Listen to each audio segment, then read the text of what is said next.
আমরা অনেকে মনে করি যে ইরান ফিলিস্তিনকে মুক্ত করবে। আল কুদসের মুক্তি ইরানের মূল উদ্দেশ্য না।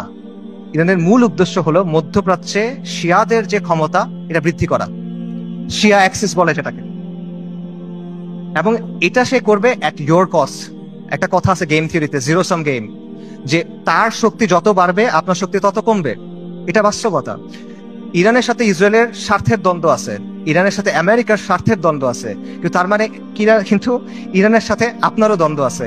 যে ইরান আজকে ফিলিস্তিনের মুক্তি করার জন্য বুলি আওড়াচ্ছে, তারাই আজকে সিরিয়াতে আহলুস সুন্নাহ ওয়াল জামাকে হত্যা করতেছে, তারাই আজকে আহওয়াজে আহলুস সুন্নাহ ওয়াল জামাকে হত্যা করতেছে, তারা ইরাকে আহলুস সুন্নাহ ওয়াল জামাকে হত্যা করছে, এখন নির্যাতন করতেছে। এটা হলো বাস্তবতা। ইরানের স্বার্থ আর আহলুস সুন্নাহ ওয়াল জামার স্বার্থ কখনোই এক না। ইরান সক্রিয়ভাবে এই মুহূর্তে আহলুস সুন্নাহ ওয়াল জামার সাথে যুদ্ধে লিপ্ত। এই মুহূর্তে, আগে কখনো ছিল, পরে কখনো এগুলো বলছে না, এট দিস মোমেন্ট তারা আমাদের সাথে যুদ্ধে লিপ্ত, এট দিস মোমেন্ট তারা আমাদের হত্যা করতেছে। আমেরিকা যখন আফগানিস্তানে আক্রমণ করছে, আমেরিকা যখন ইরাকে আক্রমণ করছে, ইরান তাদেরকে সহায়তা করছে। এটা তাদের মুখের কথা, এটা আমি বানায় বলতেছেন, আপনারা গিয়ে চেক করেন। মোহাম্মদ খাতামি ইরানের প্রেসিডেন্ট ছিল 97 থেকে 2005 পর্যন্ত সম্ভবত। তার একটা বক্তব্য আছে যে তালিবানের বিরুদ্ধে আমরা আমেরিকাকে সাহায্য করছি, স্পষ্ট বক্তব্য আছে তাদের, এটা লুকোছাপার কিছু না। এবং সবচেয়ে বড় যে বিষয়টা, ইরানের ব্যাপারে সতর্ক হওয়ার সবচেয়ে বড় কারণ হলো যে তাদের সাথে আমাদের আকীদার দ্বন্দ্ব আছে, তাওহীদের ব্যাপারে দ্বন্দ্ব আছে। তারা আল্লাহর উলুহিয়াত, আল্লাহর রুবুবিয়াত, আল্লাহর সিফাতের ব্যাপারে শিরক করে। তারা আমাদের মা আয়েশা রাদিয়াল্লাহু তাআলা আনহার ব্যাপারে জঘন্য কথা বলে, যেটা কোনোদিন কিয়ামত পর্যন্ত মানা সম্ভব না আমাদের পক্ষে।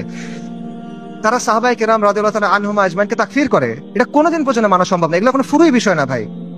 এই জিনিস মেনে আপনি কোনো কিছু করতে পারবেন না। আল্লাহ আল কুদসকে এই শিরকের সাথে এই করে আপনি মুক্ত করতে পারবেন না। ইরানকে আপনার দেখতে হবে ক্রুসেডের সময়ে উবাইদি সাম্রাজ্যের মতো করে।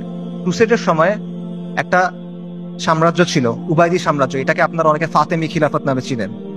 এরা আকীদাতে ছিল ইসমাইলি শিয়া, মানে ইমামি শিয়াদের চেয়েও খারাপ, বাতেনিয়ারা ইসমাইলি শিয়া। তারাও জেরুজালেমকে মুক্ত করার কথা বলতো, তারাও ঐক্যের কথা বলতো, কিন্তু ইতিহাস খুলে দেখেন তাদের ভূমিকা কি ছিল, আহলুস সুন্নাহর সাথে তাদের ভূমিকাটা কি ছিল, এটা ইতিহাস খুলে দেখেন।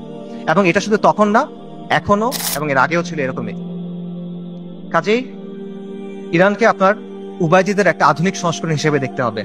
তবে credit where credit is due, ইরানের কিছু অর্জন আছে যেটা আমাদের নাই, এটা আপনার স্বীকার করতে হবে। শিয়া স্বার্থের জন্য গত 4 দশকে ইরান যেটা করতে পারছে, কোনো সুন্নি শক্তি সেটা এখনো করতে পারে নাই, এটা বাস্তবতা। শিয়াদের আছে একটা রাষ্ট্র আছে, তাদের একটা জিওপলিটিক্যাল প্রজেক্ট আছে। মধ্যপ্রাচ্যে আহলুস সুন্নাহর এরকম কোনো কিছু এখনো নাই। বৈশ্বিকভাবে ফিলিস্তিন ইস্যু ব্যবহার করে ইরান প্রতিরোধের একটা রেটরিক তৈরি করছে, এক ধরনের সফট পাওয়ার তৈরি করছে।